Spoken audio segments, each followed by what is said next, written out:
Қайырлы күн баршаңызға, сіздермен бірге Гүлсезім. Бүгін сіздерге шпинаттан рулет дайындау жолымен бөлісемін.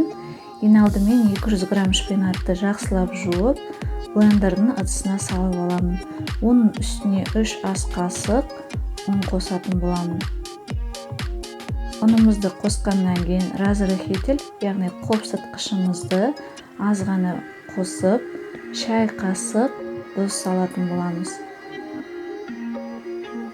Шай қасық тұзымызды қатты толтырмай саламыз, және де оның үстіне әрі қарай 3 дана жұмыртқаны салатын боламыз. Барлық жұмыртқаларды салып алдық. Енді лимонның бір бөлігін, яғни бір тілінің суын үстіне құйып аламыз. Бұл массаны енді блендермен міндетті түрде езіп алу қажет болады. Бізде осындай сұйық масса шығады. Біз оны противеніміздің үстіне арнайы пергамент қағазын төсеп, біркелкі қылып жайып, 180 градуста 10-15 минутқа пісіріп аламыз. Бисквитіміз пісті. Енді біз оның үстіне творожный сыр жағып шығатын боламыз.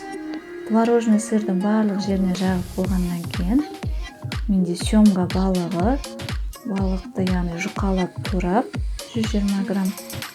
Енді оны арғарай рулет тәрізді қылып орайтын боламыз. Міндетті түрде үй жағдайында жасап көріңіз, өте дәмді, әрі де дастарханға ерекше сән береді.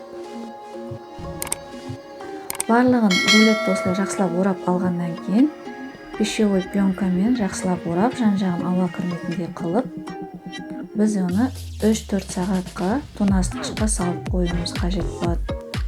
Тоңазытқыштан алып, енді оны ыдысымызға кессек болады.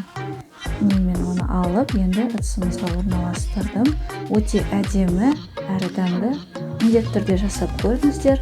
Астарыңыз дәмді болсын.